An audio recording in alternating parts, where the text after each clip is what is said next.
ஆண்டவரும் இரட்சகருமாகிய இயேசு கிறிஸ்துவின் இனிய நாமத்தில் உங்கள் யாவருக்கும் அன்பின் வாழ்த்துக்களை தெரிவித்துக் கொள்கிறேன். அருமையான தேவ பிள்ளைகளே, புதிய நாள் புதிய நம்பிக்கை, new day new hope daily devotion மூலமாய் இந்த நாளில் கூட உங்களை சந்திப்பதில் நான் மிகுந்த மகிழ்ச்சி அடைகிறேன். அல்லேலூயா. இன்றைக்கு கூட கர்த்தர் நமக்கு கொடுக்கிற வார்த்தை என்ன? ரோமர் நிருபம் 16:20 கூட வாசிக்க கேட்போம். சமாதானத்தின் தேவன் சீக்கிரமாய் சாத்தானை உங்கள் கால்களின் கீழே நசுக்கி போடுவார். நம்முடைய கர்த்தராகிய இயேசு கிறிஸ்துவினுடைய கிருபை உங்களுடனே கூட இருப்பதாக. ஆமென். ஹல்லேலூயா, ஹல்லேலூயா. பாருங்க, அப்போஸ்தலனாகிய பவுல் ரோம திருச்சபைக்கு இப்படிப்பட்ட ஒரு வார்த்தையை சொல்லுகிறார். சமாதானத்தின் தேவன் சீக்கிரமாய் சாத்தானை உங்கள் காலின் கீழ் நசுக்கி போடுவார் என்று சொல்லி. தேவ பிள்ளைகளே, நீங்களே நானும் ஆராதிக்கிற தேவன் யார்? சமாதானத்தின் தேவன். அல்லேலூயா. அவர் நமக்கு சமாதானத்தை கொடுக்க தான் உலகத்துக்கு வந்தார். அவர் பிறப்பதற்கு 800 ஆண்டுகளுக்கு முன்பாகவே ஏசாயா தீர்க்கதரிசினால அவர் நாமும் சமாதான பிரபு என்று சொல்லப்பட்டிருக்கு நாம் பார்க்கிறோம். அதை இயேசு சொல்லும் போது கூட யோவான் 14:27 வாசிக்கும் போது, உலகம் கொடுக்கிற பிரகாரம் இல்லை, என்னுடைய சமாதானத்தை நான் உங்களுக்கு வைத்து போகிறேன் என்று ஆண்டவர் சொல்லுகிறத பார்க்கிறோம். அவர் பிறந்த போது கூட லூக்கால நான் வாசிப்போம். ஆமென். தேவ தூதர்கள் சொன்ன வார்த்தைகள் என்ன? உன்னதத்தில் இருக்கிற தேவனுக்கு மகிமையும் பூமியிலே சமாதானம். அப்போ தேவ பிள்ளைகள், இந்த சமாதானத்தை கொடுக்க தான் இயேசு உலகத்துக்கு வந்தார். அவர் யார்? சமாதான பிரபு. இன்னைக்கு அநேகர் குடும்பங்களில், தனிப்பட்ட வாழ்க்கையில், தேவ பிள்ளைகள சகோதரருக்குள்ள, ஆமென், இன்னைக்கு பெரிய பெரிய தலைவர்களுக்குள்ள, நாடுகளுக்குள்ளே சமாதானம் இல்லாத ஒரு சூழ்நிலையை நம்ம பார்க்கிறோம். இதை இயேசு முன்பாகவே அறிந்ததா, 1000 ஆண்டுகளுக்கு முன்பாக அறிந்ததா அவர் இந்த சமாதானத்தை கொடுக்க உலகத்துக்கு வந்தார்.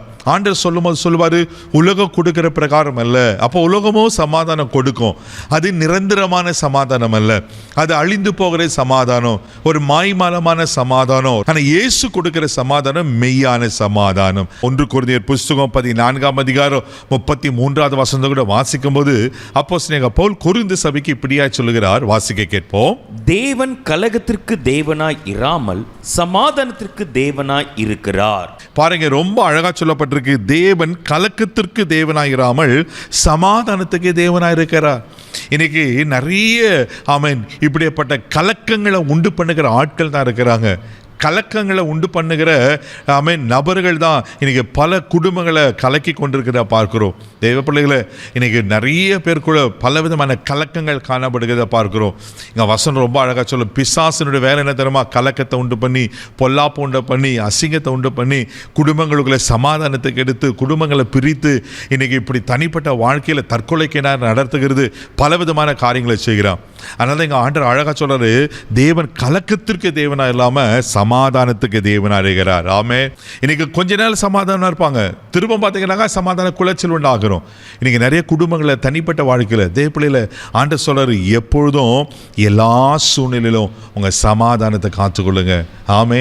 நீங்கள் இந்த சமாதானத்தின் காத்துக்கொள்ளும் போது உங்கள் வாழ்க்கை நிச்சயமாக ஆசீர்வாதமாக இருக்கும். அதே ரோமர் 15:13 கூட இப்படியாய் சொல்லப்பட்டிருக்கு. வாசிக்க கேட்போம். பரிசுத்த ஆவியின் பலத்தினால் உங்களுக்கு நம்பிக்கை பெருகும்படி நம்பிக்கையின் தேவன் விசுவாசத்தினால் உண்டாகும் எல்லாவித சந்தோஷத்தினாலும் சமாதானத்தினாலும் உங்களை நிரப்புவாராக. ஆமென். விசுவாசத்தினால் உண்டாகும் சமாதானத்தினால தேவங்களை நிரப்புவாராக. தேவப்பிள்ளையில் அப்போ உங்கள் சமாதானத்தை காத்துக்கொள்ளணும்னா விசுவாசிங்க. ஆமென். விசுவாசம் இல்லைங்க. கர்த்தர் என்னோடு இருக்கிறார், சமாதான பிரபு என்னோடு இருக்கிறார், அவர் எனக்கு சமாதானத்தை அருள்வார். அந்த விசுவாசத்தில் நில்லுங்க, நிச்சயமாக கர்த்தர் உங்களை ஆசீர்வதிப்பார். ஆமென். சமாதான தேவன் சாத்தானை சீக்கிரமாய் காலைகள் நசுக்கி போடுவார். கர்த்தர் கிருபை உங்களோடு கூட இருக்கும். கண்களை மூடி நாம் ஜெபிக்கலாம். அன்பு தகப்பனே, உமக்கு நன்றி சொல்லி துதிக்கிறோம், ஸ்தோத்திரப்பா. இன்னைக்கு எத்தனை குடும்பங்களில் சமாதானம் இல்லாமல், தனிப்பட்ட வாழ்க்கையில் ஆண்டவரே உமக்கு சொத்து உறவுகள் பிரிந்து, ஆண்டவரே சமாதானம் இல்லாதனால தற்கொலைக்கு நேராய் போகிற நபர்களை நாங்கள் பார்க்கிறோமே. இன்றைக்கு இயேசுவின் நாமத்தினால சமாதானத்தை கெடுக்கிற அந்த பொல்லாத சத்துருவின் கிரியைகள் காலின் கீழ் நசுக்கி போடுவீராக ஜெபிக்கிறோம். செயலற்று போகட்டப்பா. இந்த நாள் சமாதானத்தின் நாளாக இருக்கட்டும். ஆண்டவரே உமக்கு ஸ்தோத்திரம். எல்லா புத்திக்கும் மேலான தேவ சமாதானம் அங்கே இருதயங்களை ஆளுகை செய்வதாக நான் ஜெபிக்கிறேன். ஆசீர்வதியும் கனப்படுத்தும். நாள் முழுதும் கரம் எடுத்து நடத்தும் கிருபைக்கு ஒப்பு கொடுக்கும். இயேசுவின் மூலம் ஜெபம் கேளும் பிதாவே. ஆமென். அவர் உங்களுக்கு சமாதானம் கொடுப்பார். அவர் சமாதான பிரபு. தைரியமாக போங்க.